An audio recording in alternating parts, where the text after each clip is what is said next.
생명을 보존하신 하나님이라고 하는 제목 가지고 함께 하나의 말씀을 나누겠습니다. 우리 지난 시간에 하나님께서 원하시는 세상은 어떤 세상일까? 여러분들이 꿈꾸는 세상이 있을 거 아니에요? 저마다 각자가 꿈꾸는 세상, 꿈꾸는 사회들이 있을 텐데 하나님의 꿈꾸는 세상은 어떤 세상일까?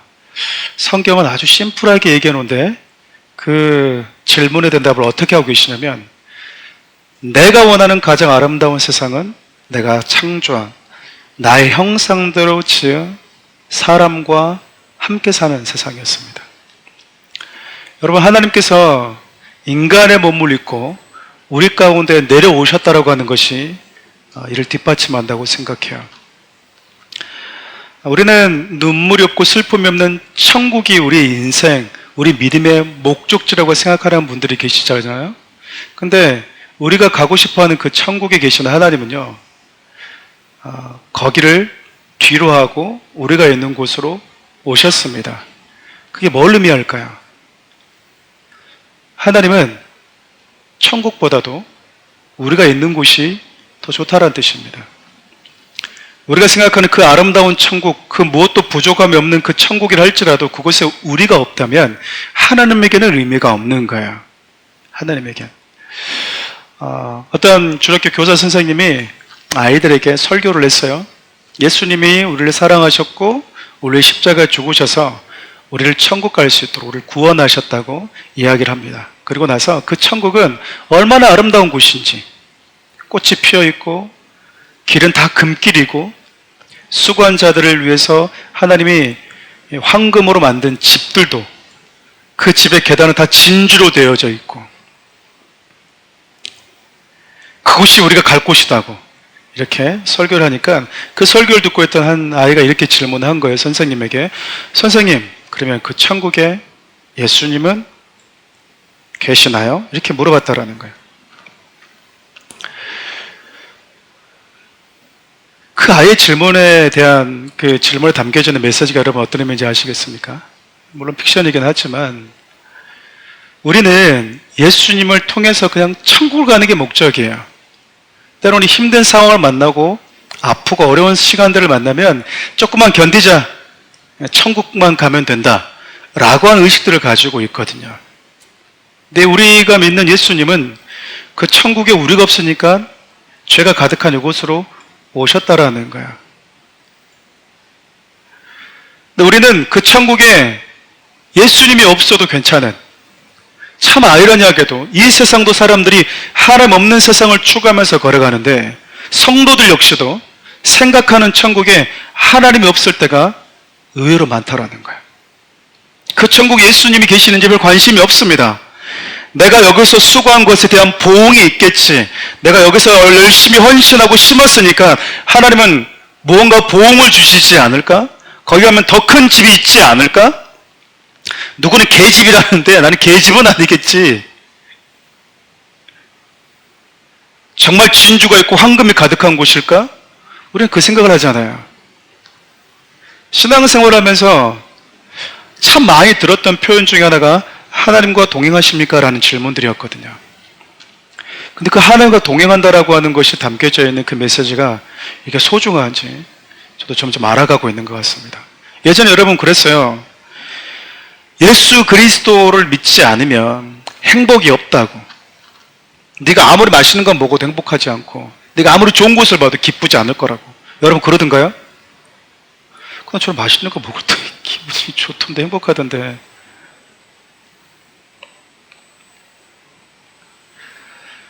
여러분 그렇게 접근하는 게 아니거든요.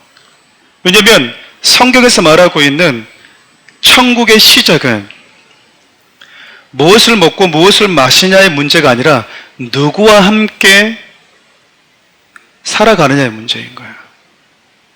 네가 즐기는 그 현장에, 네가 걷는 그 길에, 네가 먹고 마시는 그곳에 하나님이 계시느냐. 여러분 이 사실을 알게 되면 예수를 믿는 그 순간부터 내 삶이 천국으로 바뀝니다. 하나님의 나라가 시작된다 그 말이에요. 우리가 가고 싶은 그 천국은 눈물이 없다라고 합니다. 슬픔이 없대요. 고통이 없대요. 근데 여러분 이 땅에는 슬픔과 눈물이 있는 세상입니다. 하나님이신 예수님이요, 눈물 있고 슬픔 있는 세상에 오셔서야 우리 좀 함께 우셨습니다. 나사로가 죽자 많은 사람들이 슬피 울고 탄식할 때 우리 주님은 슬픔 있는 이 땅에서 울었다 그 말이에요. 우리가 여러분 잠시 살아가는 이 세상에서 슬퍼하지 않는 것이, 눈물을 흘리지 않는 게 믿음이 아니다 그 말이죠. 장례식장 가서 나는 우리 부모님이 죽었는데도 불구하고 나는 안 울 거야. 처음 가는데 왜 울어? 믿음 없이. 이게 믿음이 아니다 그 말이에요 여러분. 울어야 된다고 그 말이에요. 이 세상에서는 눈물이 있고 슬픔이 있는 현장이기 때문에 그래요. 하나님이신 예수님도 이 땅에 사셨을 때요 피곤하셨고 우셨어요. 하나님이신 예수님이 여러분 우리 좀 소위 세상 말로 말하면 뭐 이상한 뭐 뻘짓했겠습니까? 의미 없는 일 했습니까? 아니요. 하나님이 일만 하셨어요. 근데도 피곤하셨대요. 여러분 하나님을 많이 하면 안 피곤해야 되지 않나요? 강건해서? 쌩쌩해야 되지 않나요? 아니요. 이 땅은요 하나님을 많이 하면요 피곤하고 지치는 곳입니다. 피로도가 쌓이는 곳이에요. 근데도 불구하고 그것이 가치 있고 보람되고 의미가 있기에 포기할 수 없는 것이었죠. 하나님이신 예수님은요 이 세상 오셔서 똑같이 피곤하셨고 지치셨고 우셨고 같이 슬퍼하셨습니다. 이걸 어떻게 설명하면 좋을까요? 여러분들이 좀 열악한 환경에 여행을 갔다고 쳐볼까요? 살아가는 가족과 열악한 환경이 있지만 여행을 하고 왔어요. 텐트를 쳤더니 텐트가 구멍이 나 있습니다. 여러분 텐트 구멍이 났다고 해서 왜 이런 걸 사왔어? 라고 할 수 있겠지만 텐트가 구멍이 나서 나는 더 이상 살 필요가 없어. 나는 의미가 없어. 라고 스스로 극단적인 행동들 하는 분들이 계세요? 혹시 계실까요? 그런 분들 돌봐줘야 됩니다. 돌봐주셔야 돼요. 근데 구멍이 나면 그냥 그거 보고 웃습니다. 왜 이런 걸 사왔어? 아우, 이렇게 웃습니다. 더 재밌어요. 왜일까요? 돌아올 집이 있거든요. 돌아올 집이 있어요. 저는 성도들 그렇게 도전하고 싶어요. 여러분들이 원하지 않아도 예수 그리스도 안에 있다면 저 여러분들은 하나님의 나라에 가게 됩니다. 여러분 믿으십니까? 근데 여러분 눈물과 슬픔이 없는 그 땅에 가기 전에 이 땅에서 주님과 함께 유일하게 울어볼 수 있는 곳이에요. 유일하게 예수님 때문에 수고할 수 있는 곳입니다. 유일하게 예수님 때문에 내 손에 내 얼굴에 땀방울 묻혀볼 수 있는 유일한 곳이다 그 말이에요. 그래서 여러분 이 땅에서 천국에 가면 할 수 없는 것들을 많이 해보시다 그 말이에요. 천국에 가면 여러분 하나님의 얼굴과 얼굴을 맞대는 곳이니까 무슨 의심이 있겠습니까? 무엇인지 분명하게 보이는데 길을 모르겠습니까? 근데 이 땅에서는 기도해도 하나님이 응답해 주시지 않으시는 것 같고, 그런데도 불구하고 우리 주님이 우리에게 보여주신 그 길이라고 하는 이 분명한 성경이라는 이 기준을 가지고 살아가 보는 거죠. 그렇게 예수님 때문에 수고해보고 내가 주와 함께 하나님의 나라를 위해서 힘써보는 그 모든 시간들, 천국에 가면 결코 할 수 없는 것입니다. 이 땅에 있을 때만 해볼 수 있는 곳이다 그 말이야. 우리 청년들에게 한마디 더 하면 천국에 가면 할 수 없는 게 또 한 가지가 있습니다. 결혼입니다. 메어리는 못합니다. 그래서 이왕이면은 어차피 천국 가면 못할 것, 이 땅에서는 해보고 가는 것이 그래도 좀 좋지 않을까. 왜냐면 천국에는 가정이 없어도요 결혼하지 않아도 부부관계 속에 담겨져 있는 메시지가 무엇인지를 알고 살 수 있거든요. 전 사랑하는 우리 청년들이 이 땅을 살아갈 때에도 마찬가지로 우리 주님이 아무리 화려한 천국이라 하더라도 그곳에 내가 없으니까 나와 함께하고 싶어서 내 곁으로 인간의 모습을 입고 오셨구나. 지금 이 창세기를 입고 있는 이스라엘 백성들은 지금 광야 한복판에 있거든요. 근데 하나님이요 이 광야 한복판에 와서 뭐 짓고 살고 있냐면 천막 치고 살고 있어요. 성막이라고 해서 텐트 쳐놓고 여기가 내 집이야. 이제 여기서 내가 너와 만날게. 여기서 내가 너와 먹을게.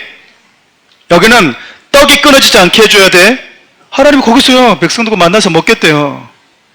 거기서 그들은 제사는요 제사 지낸 자와 함께 고기를 나눠 먹는 것이었습니다. 제사장과 하나님의 집에서 먹고 마셨다고요.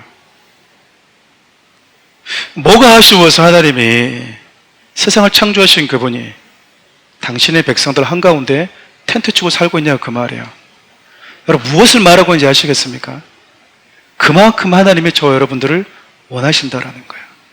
근데 우리는 신앙생활 때 보면 잘못하면 하나님을 이용해서 천국을 얻기를 원하고 하나님이 수단이 되어서 내 삶의 어떤 문제가 해결되기를 원할 때가 참 많다 그 말입니다. 그것이 잘못됐다라기보다는 그것은 건강한 신앙관이라고 볼 수 없어요. 볼 수 없다고요. 저는 사랑하는 우리 청년들 그래서 도전하고 싶은 거예요. 여러분들에게.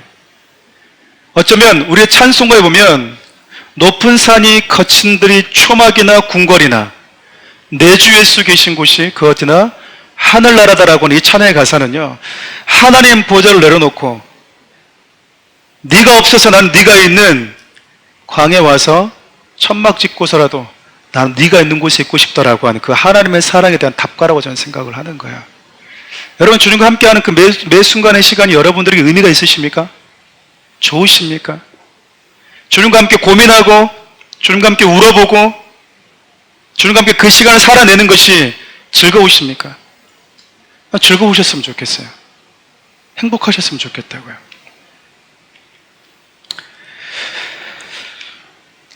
오늘 여러분 창세기 6장의 남은 부분을 다룰 텐데요. 창세기 6장은 주제 자체가 일단 좀 무겁습니다. 왜냐하면 심판에 대한 주제를 다루고 있기도 한데 개인적인 심판이 아니라 전 인류적 심판을 담고 있기 때문에 그렇습니다. 근데 여러분, 우리가 하나님의 심판에 대해서 이야기할 때 우리가 좀 선입견을 좀 버려야 됩니다. 우리는 하나님의 심판에 대해서 항상 들을 때마다 나 중심적, 인본주의적 사고를 가지고 접근할 때가 아주 많아요. 하나님 왜 그렇게 하셨어? 하나님 왜 그런 일을 굳이 하시는 거야? 마치 선악과를 보면서도 선악과를 왜 만든 거야 도대체? 내 중심적으로 보니까 지음을 받은 자가 지은 자에게 자꾸 더 똑똑한 것처럼 훈수를 둔다 그 말이에요. 지음 받은 자는 지은 자가 왜 그것을 만들었는지, 왜 그런 일을 행하시는지 이해해야 되거든요. 알아야 되는데 우리는 알려고 하지 않고 내가 기준이 되려고 하고 내 중심적으로 늘 사고하면서 보니까 선악과를 왜 만들었는지 아직도 이해를 못하는 거야. 내 중심적으로 이해하려고 하니까 이해가 안 되죠. 먹을 거 알면서 우주로 만들었어 이렇게 접근하는 거야. 하나님은 이렇게 잔인한 거야? 세상을 심판하시는 거야? 왜? 여러분, 우리가 그 법원에 가면요, 이번에도 보니까 그 어떤 남자가 이렇게 60대를 이렇게 그냥 이유 없이 죽였잖아요. 그래서 우리나라에서 이렇게 사형이 그 검찰에서 사형을 선고를 했어요. 그러니까 여러분, 그런 뉴스 보면 사형 이럴 때 여러분 마음이 편안해요? 아니면은 무죄 이러면 마음이 편안해요? 무죄 마음 편안해요? 지나가다 보고 사람을 딱 때려 죽였는데 때려 죽인 사람한테 무죄 그러면 마음이 행복해요? 너무 좋은 세상, 아름다운 세상 이렇게 나옵니까? 에? 뭐야, 공의가 있는 거야 없는 거야, 정의가 있는 거야 없는 거야, 이런 생각 갖지 않아요? 재판은요 분명하게 내려줄 때, 공의롭게 정의롭게 할 때요 우리 마음에 쉼이 온다고요. 쉼이. 여러분, 성경은 어떤 기능을 상실할 때, 목적을 상실할 때 부패했다라고 얘기합니다. 여러분들 아무리 소중하게 소장하고 있는 거라 할지라도 기능을 상실하고 목적을 상실하면요 버립니다. 아무리 내가 다이어트하고 해서 많은 음식을 쌓아놔도요 시간이 지나서 유통기한이 지나면 그냥 여러분 냉장고에 계속 넣어놔요? 아니면 버려요? 버려요. 버린다고요. 기능을 상실했기 때문에, 썩었기 때문에 부패했다고요. 우리 본문 11절부터 13절에 하나님이 노아 당시 때 사람들을 이렇게 평가를 합니다. 한번 읽어볼까요? 그때에 온 땅이 하나님 앞에 부패하여 포악함이 땅에 가득한지라. 하나님이 보신즉 땅이 부패하였으니 이는 땅에서 모든 혈육 있는 자가 행위가 부패함이었더라. 하나님이 노아에게 이르시되 모든 혈육 있는 자의 포악함이 땅에 가득함으로 그 끝날 날이 내 앞에 이르렀으니 내가 그들과 함께 땅과 함께 멸하리라. 창세기 6장을 보면 하나님이 보셨다, 하나님 앞에라고 하는 표현이 자주 등장하거든요.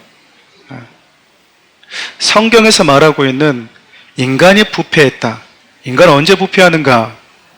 악할 때, 악을 행할 때 부패한다. 그 악이라고 하는 게 뭔가, 부패라고 하는 게 뭔가, 여러분, 모든 것의 썩음은요, 생명에서 분리되면 찾아와요. 그때부터 썩습니다. 부패한다고요. 여러분, 성경에서 말하는 악인이 어떤 존재인지 아십니까? 왜 노아 당시 때 사람들은 하나님 보시기에, 하나님이 평가하실 때 왜 악했다라고 하나님이 평가하실 수밖에 없었을까? 여러분, 성경 시편 10절부터 4절 말씀, 시편 4절 한번 여기 보면 조금 우리가 이해할 수 있을 것 같아요. 한번 읽어볼까요? 악인은 그의 교만한 얼굴로 말하기를 여호와께서 감찰하지 아니하시한다 하며 그의 모든 사상에 하나님이 없다 하나이다. 여러분, 시편 4절을 근거하면요, 성경에서 말하는 악인은 어떤 존재래요? 하나님이 내 삶을 본다고? 그의 생각과 그의 마음과 그의 사상에 하나님이 없다고 생각하는 사람. 성경은요, 그게 악인이래요. 여러분, 기억하셔야 돼요. 노아 시대 때 사람들은요, 하나님의 심판을 받았던 그 노아 당시 때 그 사람들은요, 이상한 사람들이 아니에요. 여러분, 용사였고요, 명성이 있었고요, 고대에 이름을 떨치는 사람들이었다고요. 강한 자들이었어요. 우리 식으로 얘기하면 잘난 사람들이다, 그 말입니다. 달란트도 있고 멋있어요. 걷는 거 보면 그냥 다 모델이야. 근데 하나님이 그들을 평가할 때 네 마음에, 네 사상에 하나님이 없다면, 그래서 하나님이 내 삶을 보고 계시다라고 하는 이 믿음이 없다면 그게 악인이래요. 자, 창세기부터 여러분과 함께 나눴던 메시지를 근거로 해서 결론을 내리면, 성경에서 말하는 악인은 하나님 없는 삶을 추구하는 거야. 하나님 없이 내가 주인이 되고, 내가 판단자가 되고, 내가 기준이 되는 자, 마음에 하나님 두기를 싫어하는 자. 그래서 우리 지난 시간에 살펴봤던 창세기 6장을 보면요, 하나님이 그들에 대해서 이렇게 평가하셨어요. 그들의 마음과 생각과 계획까지 악했대요. 그러면 그들의 마음과 생각과 계획까지 악했다라고 하는 것을 시편 4절로 근거하면 어떤 말씀이겠습니까? 하나님이 단 하나도 그들의 마음과 생각 속에 없었다, 그 말이에요. 이 세상 살아가는 사람들이 여러분, 죄를 짓는 이유가 바로 그거거든요. 하나님 보고 있다고 생각하지 않아요. 하나님이 내 삶을 감찰하고 계시고, 내 삶에 대해서 결국 선악과는 심판하실 분이라고 하는 사실 생각이 없다고요. 내가 이렇게 산들 내 생명에 대해서 누가 감나라 변나라 한다고? 근데 여러분, 내게 생명을 주신 분이 있다라고 하는 걸 기억해야 되는 거죠. 여러분들이 이 땅에 원해서 온 게 아니에요. 여러분, 죽음을 원하는 자도 없습니다. 근데 태어남과 죽음은요, 불가항력적이에요. 내가 원하도 원치 않대. 나에게 생명을 주신 분이 있다라는 거야. 생명을 준 네가 없는데 생명이 존재한다라고 믿는 것은 놀라운 신앙입니다. 신앙이라고요. 근데 노아 시대 사람들이 어떻게 살았냐면 하나님을 마음에 두지 않았대요. 하나님을 마음에 두기를 싫어했대요. 성경은 그 모습을 가지고 인간이 부패했다. 성경에서 하나님을 이렇게 우리에게 자주 소개하세요. 하나님은 모든 만물에 생명을 주시는 분이시다. 그분이 우리 인간의 호흡을 주시는 분이시다. 하나님의 생명이시다. 이 말이 여러분 의미하는 게 뭔지 아시겠습니까? 하나님의 생명이다라고 하는 말은 하나님을 떠나는 것은 생명과 떨어진다, 그 말이에요. 하나님 없는 세상이라고 하는 건 생명이 없는 세상이다, 그 말입니다. 우리가 하나님을 생명이라고 고백하고 있는 건 나는 생명이 없으면 안 돼요, 나는 하나님이 없으면 안 돼요 라고 하는 고백과 똑같아요. 근데 많은 사람들이 하나님을 생명으로 인정하지 않고, 하나님을 생명의 만물의 공급자로 여기지 않고 인정하지 않으니까 하나님 없는 세상을 자꾸 꿈꿉니다. 그 말은 생명이 없는 세상 속에서 스스로 부패해져 가고 있는 것조차도 모르고 있다, 그 말입니다. 왜 성경에 에녹에 대한 이야기를 하면서 하나님과 동행했더라? 이 이야기는 당시 수많은 사람들은 하나님 없는 삶, 생명과 동떨어진 삶을 살면서 그렇게 부패해져 가고 있었는데 에녹은 생명 되신 하나님과 함께 있어서 부패하지 않았더라 그 말이잖아요. 부패하지 않았다라는 거예요. 로마서 3장 10절부터 우리 12절 말씀 함께 읽어볼까요? 기록된 바 의인은 없나니 하나도 없으며 깨닫는 자도 없고 하나님을 찾는 자도 없고 다 치우쳐 함께 무익하게 되고 선을 행하는 자는 없나니 하나도 없다. 이 말씀을 종합해보면요, 인간의 가장 큰 저주는 하나님이 저와 여러분의 생명이라고 하는 사실을 모르고 사는 거예요. 아무리 말한들 뭐 하겠습니까? 그게 내 생명인 걸 모르는데, 그분이 내 인생에 내 영혼에 생명 되신다고 하는 사실을 모르기 때문에 하나님을 뭐 하는 거죠? 마음에 두기를 원치 않는 거예요.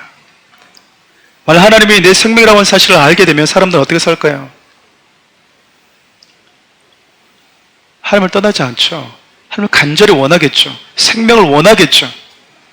여러분, 노아 시대 때 살았던 사람들의 특징이 어땠는지 마태복음 이렇게 기록하고 있어요. 한번 읽어볼까요? 노아의 때와 같이 인자의 맘도 그러하리라. 홍수전에 노아가 방주에 들어가던 날까지 사람들이 먹고 마시고 장가들고 시집가고 있으면서, 여러분, 먹고 마시고 시집가고 장가가는 게 죄입니까? 죄인가요? 여러분, 성경에서 말하고 있는 근본적인 죄, 악이라고 하는 건 하나님 없는 세상에서 이루어지는 모든 것, 하나님이 있는 세상에서 이루어지는 그 모든 것, 이 두 가지로 나눠져요. 여러분, 세상에 여러 나라가 있고요, 수많은 인종들이 살아도 세상은 딱 두 종류의 사람들로 분류가 됩니다. 하나님이 있는 세상을 추구하는 자들과 하나님이 없는 세상을 추구하는 자들.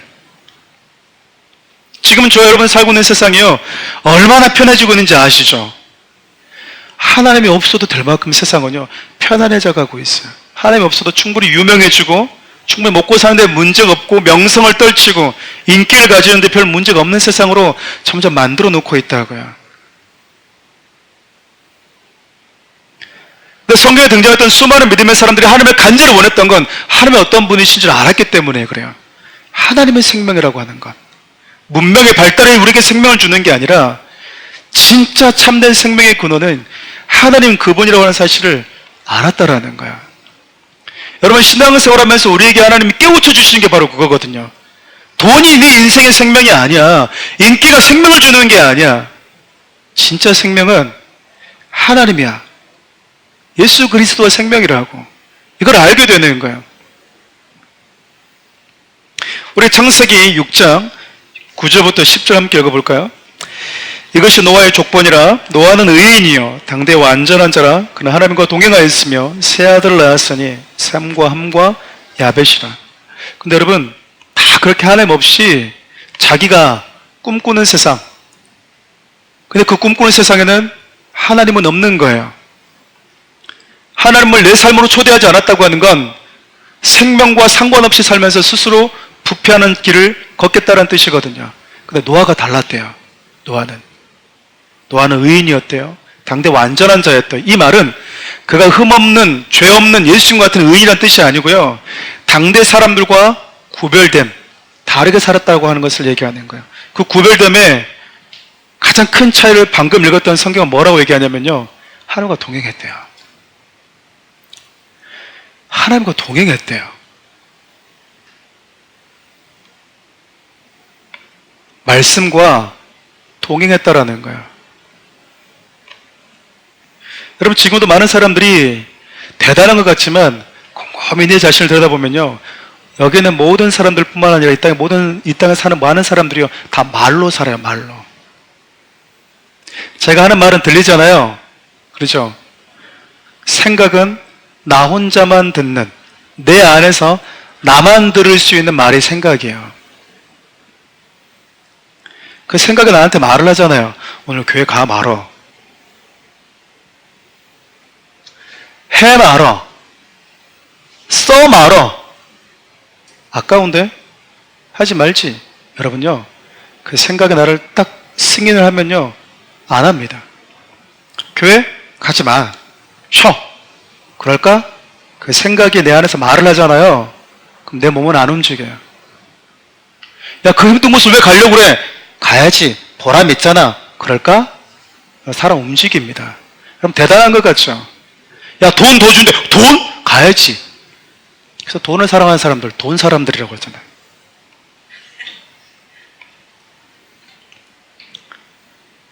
이 성인물을 좋아하는 사람, 성인. 사람들이요, 대단한 것 같은데, 어떤 사고와 생각이 그 말을 반복되게 내게 할 때요, 그게 내 안에 사상과 이념화가 될 뿐이에요. 인간은 말로 사는 게 맞습니다. 그래서 예수님 여러분, 우리에게 찾아오셔서 사단이 시험할 때 인간은 하나님의 말, 하나님이 하신 그 말로 사는 존재야. 하나님의 말씀만이 그들에게 생명을 줄 수 있는 거야 라고 얘기했다고요. 세상에 있는 수많은 것들 다 가져도 그것들이 생명이 아니다 그 말입니다. 하나님의 말씀이 내게 길이고 내게 생명이라고 하는 것을 믿게 된 자들을 그리스도인이라고 그래요. 왜냐하면 성경은요, 하나님이 아니면 우리 아무것도 아니라고 얘기하거든요. 우리 지난 시간 읽었던 건데 한 번 더 읽어볼까요? 요한복음 15장 5절부터 6절 말씀입니다. 읽어봅시다. 나는 포도나무여 너희는 가지라. 그가 내 안에 내가 그 안에 거하면 사람이 열매를 많이 맺나니 나를 떠나서 너희가 아무것도 할 수 없음이라. 사람이 내 안에 거하지 아니하면 가지처럼 밖에 버려져 마르나니 사람들이 그것을 모아다가 불에 던져 사르느니라. 여러분, 예수님이요, 나를 떠나면 아무것도 아니래요.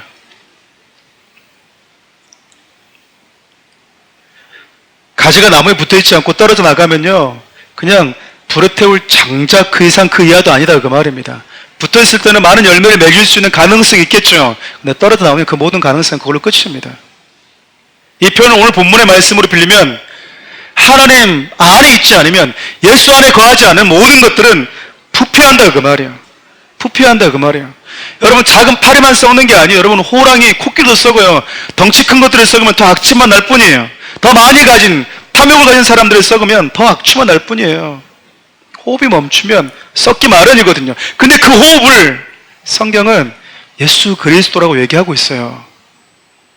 예수 그리스도 얘기하고 있다고요. 예수 그리스도가 죽으시고 부활하셨다고 한 사실이 예수가 참 생명이라는 것에 대한 증거거든요. 근데 문제는 여러분, 세상에 많은 사람들이 하나님이 내 영혼의 생명이라고 하는 사실을 모른다는 겁니다. 지난 시간 여러분에게 그런 말씀을 드렸을 거예요. 많은 성도들이 왜 그 믿음 생활을 잘 안 하려고 할까? 그리고 교회 안에 오더라도 이렇게 신앙생활에 이렇게 푹 젖지 않고 이렇게 발 이렇게 담갔다가 떼려고 할까 생각해 보면요, 예수를 너무 잘 믿으면 내 마음대로 할 수 없는 게 많아질 거라고 생각하기 때문에 그래요. 근데 여러분, 맞는 말이에요. 제가 맞는 말이라고 그랬잖아요. 여러분, 여자친구들, 남자친구 있는 분들 있죠? 죄송합니다. 제가 금결을 썼군요. 여러분, 남자친구, 여자친구인 사람들은 자유로워야 자유롭지 못해요? 앉는 것도 자유롭지 못해요. 앉는 것도 자유롭지 못하다고요. 내 남자친구가 나랑 같이 들어와가지고 다른 여자 옆에 딱 앉는 거 보면서 나는 간대하다 이럴 분이 있어요? 앉는 것도 자유롭지 못해요. 내 여자친구가 와가지고 딱 같이 손잡고 팔짱 끼고 들어왔다 교회 딱 들어오자마자 민기 집사님 옆에 가가지고 이렇게 막 큐피트 화살 빵빵빵 그러면 여러분 그거 보면서 나는 간대하다 할 형제들 있어요? 너 왜 거기 가서 앉아? 간섭을 받아요. 왜 그 남자 집사님 옆에 네가 앉냐고. 왜 그 자매님 옆에 가서 왜 앉는 건데. 여러분, 사랑은 제가 얘기하잖아요. 김종수 씨가 부른 복음성가. 아름다운 구속에 맞아요. 구속되는 거예요. 내 스스로가 구속되는 거라고 기꺼이. 제가 얘기했잖아요. 하나님도 우리한테 구속되지 않았습니까? 우리 못 버리잖아요. 하나님이 지금도. 당신의 생명을 차라리 못 박을지라도 우리를 포기 못 하겠다잖아요. 왜요? 하나님 우리에게 구속됐거든요. 그게 십자가예요. 근데 우리가 그래요. 용기가 없는 거죠. 저는 정직한 대답이라고 생각해요. 목사님 교회 가면 이것도 예수님 잘 믿으면 이것도 못하고 저것도 못하게 되는 거잖아요. 네, 맞아요. 때로는 반강제적으로, 때로는 사랑에 의해서, 때로는 자의적으로 스스로 가요. 그걸 하나님이 좋아하지 않을 것 같아. 신앙생활 가장 잘하는 사람이 어떤 사람인지 아십니까, 여러분? 저를 한번 따라해 보실래요? 하나님이 좋아하는 것, 나도 좋아하고, 하나님이 싫어하는 것, 나도 싫어하는 것. 최고 신앙생활 잘하는 사람입니다. 그냥 이 단어가 여러분 아주 복음적인 단어예요. 여러분 여자친구 부부들 또 연인끼리 싸울 때 보면요, 그게 왜 싫은데 그냥 그래요. 왜 그냥인데 말을 해줘, 설명을 해줘. 그냥 내가 싫다고 막 그래요. 왜 싫냐고 막 물어봅니다. 왜 물어보지? 싫대잖아요. 그게 충분히 이유잖아요. 내가 사랑하는 사람이 싫대잖아요. 그러면 내가 사랑하는 사람이 싫으면 나도 싫어지는 거예요. 우리가 남자친구가 없고 여자친구가 없는 이유가 바로 그것 때문이에요. 바로 그 용기가 없어서 그러는 거예요. 네가 싫어? 그냥? 알았어. 그럼 나도 싫어. 나도 싫어. 왜 그런데 그냥 내가 싫어. 알았어. 내가 사랑하는 사람이 싫어. 그러면요, 내가 하지 않아야 될 그냥 이유가 되는 거예요. 많은 분들이 그러잖아요. 목사님, 술만 안 취하면 되지 않습니까? 그럼 저는 그래요. 당신 믿는 하나님이 좋아할 것 같으면 많이 마시세요. 그래요. 근데 당신 믿는 하나님이 별로 안 좋아할 것 같아. 너 많이 마시지 말거라. 그럴 것 같아. 그러면 안 하면 되죠. 그렇지 않나요? 좋아할 것 같으면 도넛을 계속 만들고 3층, 2층, 4층을. 하나님 별로 안 좋아할 것 같아. 그게 내 건강 일이든지. 하나님은요, 천국 가는 문제만 가지고 우리에게 개입하지 않아요. 여러분, 제 삶에 대해서 가장 많이 개입하는 분이 누군지 아십니까? 저희 아내님이세요. 먹는 것부터 하나까지, 옷 입는 것까지 다 개입합니다. 이거 먹으라고. 그거 전 주는데 다 먹습니다. 아내가 거기다 뭐 타놓은지도 모르죠. 그냥 막 먹습니다. 이번하면 예! 먹습니다. 이게 별로 안 어울린 것 같은데? 내 스타일이야? 그렇지 않습니다. 그래서 여기까지 왔어요.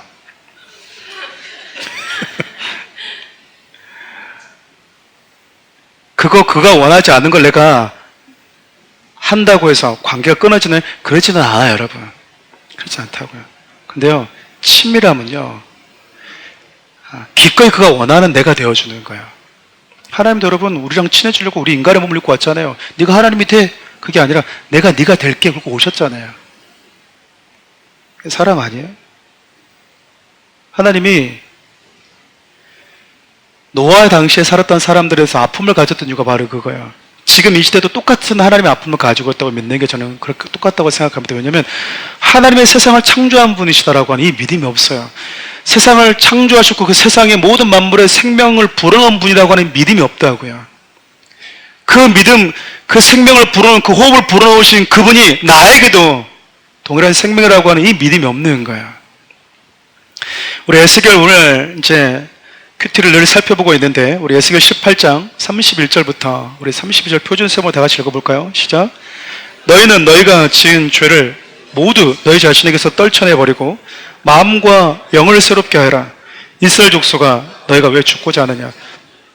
죽을 죄를 지은 사람이라도 그가 죽는 것을 나는 절대로 기뻐하지 않는다. 그러므로 너희는 회개하고 살아라. 나 주 하나님의 말이다. 하나님은요, 우리가 살기를 원하세요. 근데 참 이게 운명의 장난일까요? 근데 하나님의 생명인 걸 어떻게 해? 싫든 좋든 물고기에게 물이 생명을 어떡하냐 그 말이에요. 아무리 고운 가루를 콩가루를 만들어서 정성껏 만들어서 고기에게 줘봐도 물이 없으면 물고기를 못 삽니다. 정성이 그를 살리는 게 아니에요. 노력이 그를 살리는 게 아니라고요. 무심한 듯 보이지만 그냥 물을 떠주면 그 물이 그를 살린다고요. 물이 생명이니까. 그렇게 지음을 받았어요. 하나님 우리 인간을 지을 때요, 너의 호흡은 나야, 네 호흡은 나라고. 하나님 그렇게 우리를 지으셨다고요. 근데 인간이 노아 홍수, 노아의 방주 이 시절 때, 노아 시대 때요, 인간이 그럼에도 하나님을 떠나서 살겠다고 고집을 합니다. 하나님이 살아계시고 하나님이 창조주이시라고 하는 수많은 증거들이 있음에도 불구하고 애써 부인하면서 하나님 없는 삶, 하나님께 무관심한 삶을 살아요. 하나님 오늘 노아를 찾아오십니다. 모두가 다 떠나버리는데 하나님이요, 그 썩어서 부패한 사람들 가운데 그 인류가 다 죽는 걸 원치 않고 당신이 지었던 그 인간이 세상에 존재하기를 원하셨다고요. 하나님이 그래서 노아를 찾아오셔서 구원의 길을 만드시는데 그게 14절 이하부터 보면 방주였어요. 방주 크기 혹시 여러분들이 뭐 관심 있게 보신 분들이 계신지 모르겠는데 한번 사진 한번 띄워주실래요? 한 규빗이라고 하면요, 이 성인 이 중지부터 이 팔꿈치 있잖아요, 여기까지를 이렇게 한 규빗이라고 그래요. 그래서 팔이 좀 긴 분들은 뭐 40, 짧은 분들은 45cm, 긴 분들은 뭐 46, 7cm 그런다고 그래요. 그래서 평균상 계산하기 쉽게 보통 50cm라고도 표현을 합니다. 그래서 300규빗이면 50cm 잡으면 150m인 거예요. 가로가 축구장보다 깁니다. 그리고 높이가 세로 13m에서 15m 정도 돼요. 폭이요, 이 폭이 22m에서 25m 정도 됩니다. 어떻게 지어져 있냐면 다음 사진 보여주면 3층으로 되어져 있어요. 3층. 네, 저렇게 3층으로 지어져 있다고요. 또 뭐 띄워주실래요? 그 다음 사진을 보면 저렇게 여러분 배 보면 이렇게 3층에 있잖아요. 학자들마다 조금씩 차이가 있어요. 지구상에 존재하는 포유류, 조류, 파충류와 양서류가 종합 종류가 어떻게 되냐? 호랑이 그러면 무슨 뭐 러시아 호랑이, 뭔 호랑이, 백두산 호랑이, 그 다 빼고 그냥 호랑이 이렇게 했을 때 17,000에서 한 2만 여 정도 좀 못 된다고 그래요. 근데 동물들의 사이즈가 다 다르잖아요. 동물들의 사이즈가 크고 작고 그러지 않습니까? 왜냐면 여러분 지금 노아의 방주에 대해서 많은 분들이 막 오해하고 있기 때문에 그래요. 그런데 저 한 4만 톤이 넘는 저 배에 동물들의 크기 평균 사이즈가 뭐냐 그럴 때 양으로 봐요. 양이 저 배에 몇 마리가 들어가냐면 12만 마리 정도가 들어간다고 합니다. 12만 마리 정도가. 근데 여러분 지구상에 존재하는 파충류, 양서류, 조류, 포유류가 몇만 마리라고, 몇 종이라고요? 2만 여 종이 안 돼요. 여러분 넉넉히 잡아서 2만 여 종을 해봅시다. 4만 종이에요. 그래도 3분의 2가 남습니다. 저게 곤충들 다 들어갑니다. 목사 코끼리 다 새끼들 넣습니다. 새끼들 넣습니다. 새끼들. 맘못을 넣지 않아요. 하나님 바보입니까? 근데 여러분 제가 여러분과 나누고 싶은 건 뭐 창조과학 시간이 아니기 때문에 그걸 얘기하고 싶은 게 아니라 저 방주를 히브리어로 테바라고 하는 단어를 쓰는데 성경에 딱 2번 나와요. 모세, 어린 모세가 태어났을 때 갈대 상자에다 넣어서 나일강에다 띄우거든요. 그 갈대 상자를 테바라고 그럽니다. 여러분 저 테바의 특징이 몇 가지가 있어요. 자세히 보시면 여러분 옆에 문이 있잖아요. 문은 있는데 뭐가 없냐면 창문이 없어요. 창문은요 저기 맨 꼭대기에 하나 딱 있습니다. 창이 천장에 딱 하나가 달려있어. 우리 자동차처럼 옆에 유리창이 많이 있는 게 아니라 유리창이 없어요. 저기를 통해서 비둘기와 까마귀를 이제 노아가 앞으로 보내게 될 텐데 저기 하나만 딱 뚫려 있습니다. 여러분 저거는 당시에 살고 있는 많은 노아시대 사람들에게 충분한 메시지를 주고 있다고 생각해요. 무슨 메시지냐면 나 중심적으로 살아가는 세상 사람들, 인간은 하나님과 소통하는 존재로 지음받았다 그 말이에요. 하나님과 얼굴을 맞대는 존재로 지음받았는데 인간이 하나님을 보는 법을 잊어버린 거예요.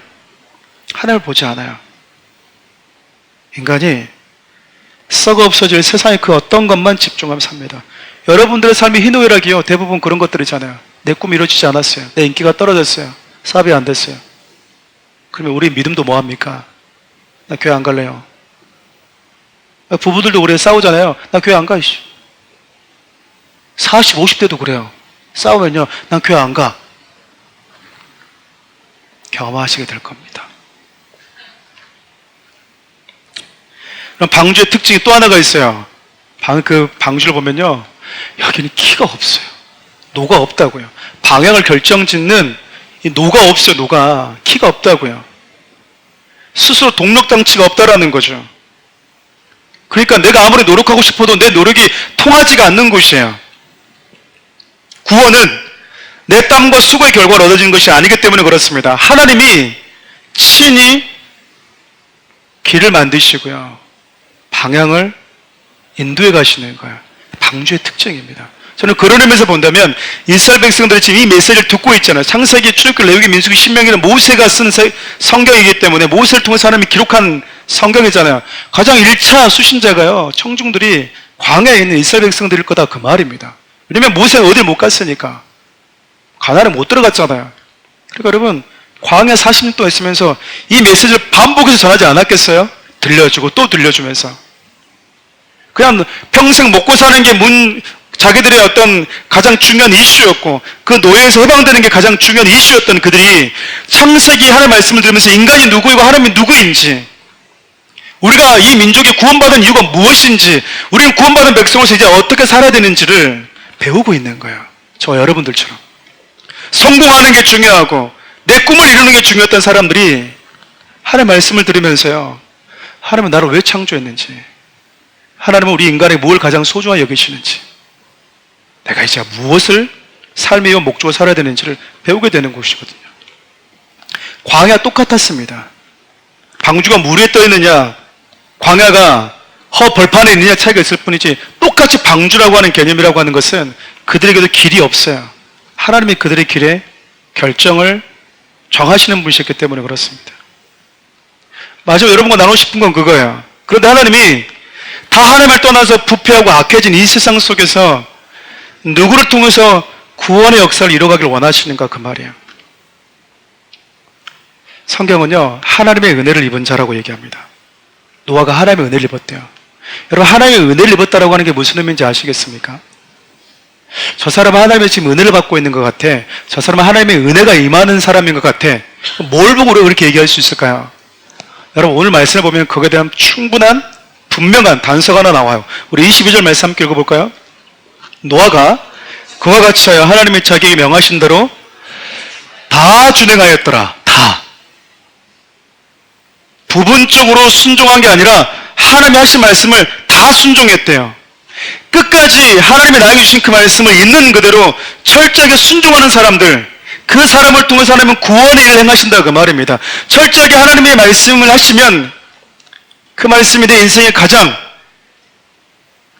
소중하고 지혜로운 말씀이라고 하는 사실을 믿고 그 말씀대로 준행하는 자를 하나님은요 은혜 안에 있는 자라고 얘기하는 거야.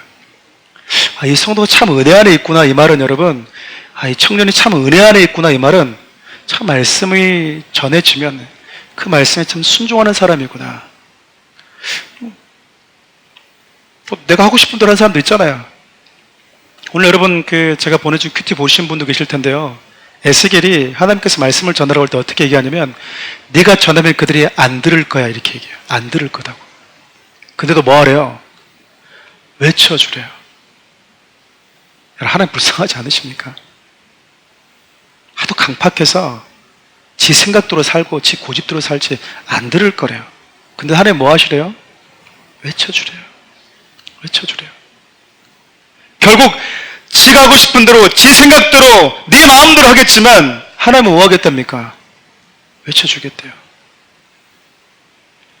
진짜 하나님의 은혜 안에 있는 자들은요 그 사람의 특징을 보면 그 사람의 삶의 기준이 내 행동을 결정짓는 게요 하나님임을 알 수 있어요. 자, 이번 주 수요일 날에 잠언 4장 23절 무릇 지킬 만한 것보다 더욱 네 마음을 지켜라고 하는 메시지 가지고 마음에 대해서 얘기했는데 여러분 마음이라고 하는 건 뭐냐면 감정, 내 안에는 추측, 판단, 사고 다 포함되어 있거든요. 되게 미미합니다. 마음을 하나로 여러분 결정할 수가 없어요. 그런데 마음이 무엇인지 그 많은 요소들 가지고 있는 공통적인 특징 하나 얘기하면요 마음은요, 우리 어떤 행동을 결정짓게 만들어줘요. 뭔가를 선택하는 기준이 된다고요. 여러분, 우리가 하나님께 마음을 준다는 이야기는 내 선택권을요, 내 행동의 판단을 당신께 드리겠다는 뜻이에요. 하나님께 마음을 드렸습니까? 하나님께 마음을 드리는 자들은 내 임의로 살지 않고 당신께 드리겠습니다. 여러분, 결혼은 사랑하는 사람 만날 때 그 사람에게 내가 마음을 준다는 것과 같은 의미예요. 내가 당신께 내 마음을 줍니다. 이 말은요, 내 많은 행동 거지의 결정권을 당신에게 위임하겠다는 뜻이에요. 위임하겠다. 일찍 들어와? 네. 공 차지 마? 네. 다쳤네? 한 달 금지? 네. 한 달 용돈 10,000원? 알았어, 20,000원? 네. 행동이 여러분, 결정권을 그에게 주겠다라는 거예요. 주겠다라는 거라고요.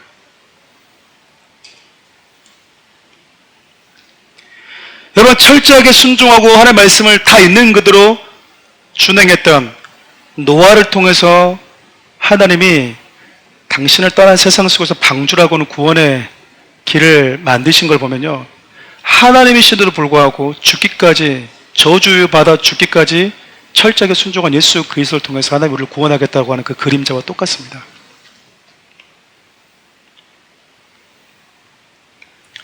예수님 입장에서 그러지 않겠습니까? 같은 하나님이잖아요. 그러면은 성부 하나님 이 길밖에 없을까요? 우리가 하나님이잖아. 우리 전능자잖아. 근데 이 길밖에 없겠어요? 근데 뭐라고 얘기하죠? 이 길밖에 없습니다. 예수님 뭐 하죠? 내가 발가 벗겨지고 수치를 경험해야 됩니까? 그 점밖에 없습니다. 우리 주님요, 다 거의 죽기까지 충성하셨잖아요. 구원의 길이 하나 만들어진 거예요. 말씀을 좀 마무리하려고 합니다. 여러분, 한번 생각을 해보세요. 상상을 좀 한번 해봅시다. 노아가 방주를 120년 동안 만들었다고 하는데 이건 성경적이지는 않아요. 왜냐하면 성경에는 노아가 120년 동안 방주 만들었다고 하는 구절이 없어요. 그냥 창세기에 보면 그들이 범죄하자 하나님이 그들의 날은 120년이 될 것이다, 이 말을 추측을 해서 120년 뒤에 홍수가 오지 않았을까? 120년 동안 그러면 노아는 방주를 만들지 않았을까? 추측할 뿐이에요. 만약 이 말이 맞다면 노아는 평생 뭐 한 겁니까? 노아 평생 뭐 한 거죠? 방주 짓다가 인생 끝났어요. 방주 짓다가. 그것도 어디에다가 지었어요? 여러분, 배를 만들려면 어디다가 만들어야 됩니까? 바다에다 만들어야죠. 여러분, 그 등산할 때 배 보신 분 계세요? 좀 알려주세요. 돌봐줘야 될 분들이 있는 거예요. 또 어떤 분들 그렇게 얘기하니까 이렇게 얘기하는 분들이 있더라고요. 목사님, 저는 그 농촌 가서 배 봤는데요, 거기 카페도 있고 막 이런 분들이 있어요. 이런 분들도 여러분 얘기도 하지 마세요. 그런 분들하고. 사람들 얼마나 웃었을까요? 여기다가 배를 치요? 당신 여러분 아직 하늘의 창이 깨지기 전이에요. 물창고가 깨지기 전이라고요. 얼마나 살기 편안한지 몰라요. 그 환경에 인간들의 수명을 얼마나 많이 몇백 년 동안 살게 만드는지 모른다, 그 말입니다. 홍수라고는 개념 자체를 몰랐던 시대예요. 근데 지금 뭐 하고 있는 겁니까? 노아가 홍수 온대, 하나님이 비가 온대. 얼마나 오셨겠습니까? 여러분, 또 돈은 얼마나 들어갔겠습니까? 노동력은. 배 보세요, 여러분. 엄청 크잖아요. 제가 어린 시절에 살았던 그 섬 마을에 보면 여러분, 이만한 배 만들어주면 몇 억이에요. 저 사이즈 배를, 돈 모는 족족 뭐 있을까요? 나무 사고, 재료 사가지고, 자재 사가지고 뭐 한 거예요? 배 지은 거예요. 자기 인생, 수고, 땀, 재정 다 쏟아부었다고요. 근데 저는 하나님이 너무 불쌍한 게, 여러분, 하나님이 심판을 명했으면 그냥 심판해버리면 되잖아요. 근데 하나님이 120년 동안 뭐 한 겁니까? 기다렸어요. 놀라지 마십시오. 120년 뒤에 구원받은 수가 늘었습니까? 똑같았습니까? 달라지지 않았어요. 우리 식으로 말하면 시간 낭비한 거예요. 하나님이 다 당신을 떠났는데 120년 동안 산에 가서 계속 망치질하는 그 노아를 통해서 사람들에게 소리를 들려줬다고요. 또 뭔 소리야, 저 산 위에서 맨날. 아이, 너 지금 한 달 전부터 지금 방주 만들고 있잖아. 왜 만든다고? 아이, 또 몰라. 비 온다네, 이 사람아. 말도 안 되는 소리. 배를 만들면 바다에서 만들어야지. 산에서 만들고, 저 꼭대기까지 물이 찬다고? 말이 되는 소리 해야지. 먹세, 마시세. 이러고 살았다, 그 말이에요, 여러분. 근데 여러분, 노아가 뭐 한 거예요? 하나님 그렇게 말씀하시니까 세상 사람은 다 안 된다. 무슨 비가 오고 무슨 홍수가 오냐? 네, 노아는 그 뒷날도 바보같이 망치 들고 올라갑니다. 왜죠? 하나님 하신 말씀은 반드시 이루어질 거라고는 신뢰 믿음이 있었거든요. 여러분, 지금 저와 여러분들 사는 세상도 똑같아요.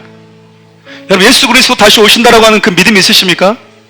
근데 여러분, 우리가 이 얘기하면 사람들이 환호할까요? 열광할까요? 고대할까요? 긴장감을 가질까요? 불행한 건 뭐냐면 예수를 믿고 신앙생활 한다고 하는 교회 성도들조차도 예수를 기다리지 않아요. 이제 기다리지 않는다고요. 미련이 너무 많이 남아있거든요. 하고 싶은 게 너무 많아졌어요. 세상이 너무 편안해졌어요. 이왕 올려면 나 죽은 다음에 왔으면 좋겠다고요. 안 와도 될 것 같아. 예수님은 이제 더 이상 예수님이요, 당신의 신부라고 하는 성도들조차도 불청객이 돼버렸다고. 근데 지금 하나님이 그럼 이 시대에 원하는 사람은 누구겠습니까? 비웃음과 비난을 다 받아가면서 오늘도 여전히 홍수 온다, 주님 다시 오신다고, 그분이 오시면 네 삶에 생명을 주신 그분이 선악간에 판단하고 심판하실 거야 라고 하는 메시지를 망치수로 함께 들려주는 지금 이 시대 노아를 하나님은 찾고 계시다, 그 말이에요. 여러분, 사단이 교회를 무서워할 것 같습니까? 사단이 얼마나 똑똑한지 아시겠습니까? 사단은요, 예수님께 와서도 얘기했어요. 천하만국을 다 보여주면서 내게 절하면 이거 다 줄게. 여러분, 준다니까요. 줄 수 있는 힘이, 능력이 사단에게 있어요. 세상 것을 다 주더라도요, 네 목숨은 가져갈 수 있어요, 사단이. 하나님의 생명을 알기 때문에 세상 것을 다 주고도 하나님으로부터 이렇게 떨어뜨리면요, 다 끝납니다. 근데 우리는 하나님과 함께하는 것보다 세상의 그 어떤 것을 가지고 있어서 하나님을 이용하고요, 하나님을 수단 삼을 때 많잖아요. 코로나 시절 때 한참 교회가 이 언론의 도마위에 오를 때가 있었습니다. 잔인하죠, 언론들이. 왜 자꾸 교회만 가지고 올까요? 천주교 절 이런 데 안 하잖아요. 이슬람 안 하잖아요. 세상에 여러분 교회를 좋아한 적이 있었을까요? 교회가 비난받지 않았던 시대가 있었을까요? 아니, 목회자가 넘어지고 성도가 넘어지고 교회가 넘어지는 게 그거하고 내가 하나님의 사람이고 하나님께 속한 사람이라고 말하는 거고 뭐가 문제죠? 왜 그 비난과 비웃음 받는 걸 싫어하냐, 그 말이에요. 예수 그리스도는 나를 구원하기 위해서 기꺼이 수치까지 받으신 분이신데 우리는 예수님 때문에 비아냥 하나 받는 걸 너무 두려워한다고요. 근데 교회 다니니? 예수 믿니? 그걸 왜 다녀? 아니, 그냥 따라만 가고 있어. 헌금하니? 헌금 왜 하니? 거기다가 아니, 안 하고 있어. 어제 보니까 새벽 예배 가는 것 같은데 아니야, 그냥 그 지나간 거야.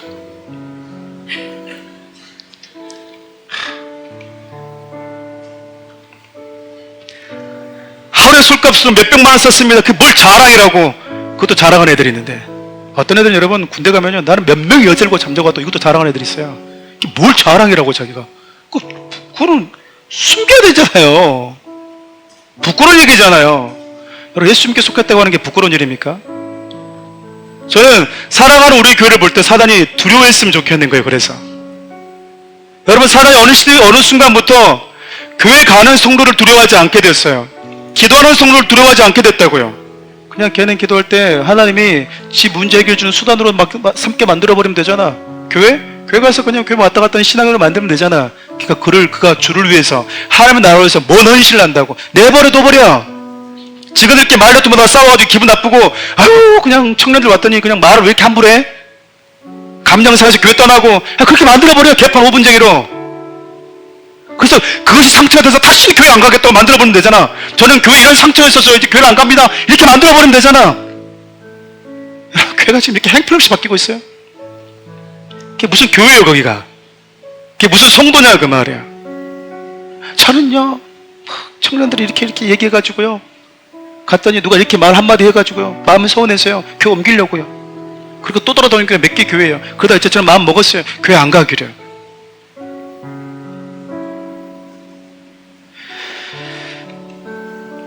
저는 애녹을 할 때 여러분에게 도전했었어요. 300년간 한결같이 하나님이 찾아오신 이후로 신앙에 단 한 번의 권태기도 없이 300년 동안 성실하고 충성되게 하나님과 동행했던 애녹. 120년이 맞다면 노아는 그 시간 동안 사람들의 수많은 비난을 겪어가면서 홍수 온다. 하나님의 심판이 다가왔다. 온몸으로 그것을 외쳐주었던 사람. 사랑하는 우리 청년들이 그런 청년을 됐으면 좋겠어요. 기꺼이 주님과 함께 이 마지막 시대 때 노아가 손에 쥐었던 그 망치를 들고 망치를 해볼 수 있는 성도들, 그런 청년들, 이 시대 듣든지 아니 듣든지 그 날이 오고 있다고 외쳐줄 수 있는 사람들, 자, 사랑으로 청년들이 되었으면 좋겠습니다. 한번 우리